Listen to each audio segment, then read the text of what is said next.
ഇന്ന് നമുക്ക് ഇതുപോലത്തെ ക്യൂട്ടായിട്ടുള്ള കലണ്ടർ എങ്ങനെ ഉണ്ടാക്കുക നോക്കിയാലോ. അതിന് വേണ്ടിയിട്ട് ഇതുപോലൊരു കളർ പേപ്പർ എടുക്കുക. കളർ പേപ്പർ ഇല്ലെങ്കിൽ A4 ഷീറ്റ് ആയാലും മതി. അതിനുശേഷം ഇതുപോലെ ഫോൾഡ് ചെയ്തിട്ട് പശ തേച്ച് ഒട്ടിച്ചു കൊടുക്കുക. എന്നിട്ട് ഇതൊന്ന് ഹാഫായിട്ട് മടക്കി കൊടുക്കുക.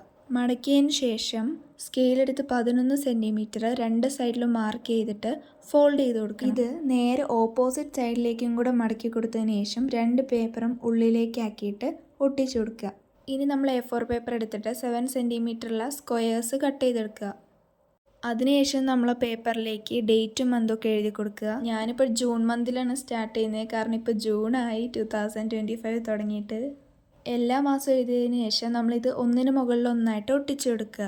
ഒട്ടിക്കുമ്പോൾ കുറച്ച് പശ തേച്ചിട്ട് ഒട്ടിക്കുക, കാരണം ഓരോ മാസം കഴിയുമ്പോഴും നമുക്ക് ആ പേപ്പർ പറിച്ച് കളയാനുള്ളതാണ്. ഇനി നിങ്ങൾക്ക് ഇഷ്ടമുള്ള കളർ പേപ്പർ എടുത്തിട്ട് അതിലേക്ക് ഡബിൾ സൈഡ് ടേപ്പ് ഒട്ടിച്ചിട്ട് നമ്മൾ ഉണ്ടാക്കി വെച്ചതിൻ്റെ താഴ്ഭാഗത്തേക്ക് ഒട്ടിച്ചു കൊടുക്കുക. ഇനി നമ്മൾ ഡേറ്റും മന്തൊക്കെ എഴുതിയ പേപ്പർ ഇതിലേക്ക് ഒട്ടിച്ചു കൊടുക്കുക.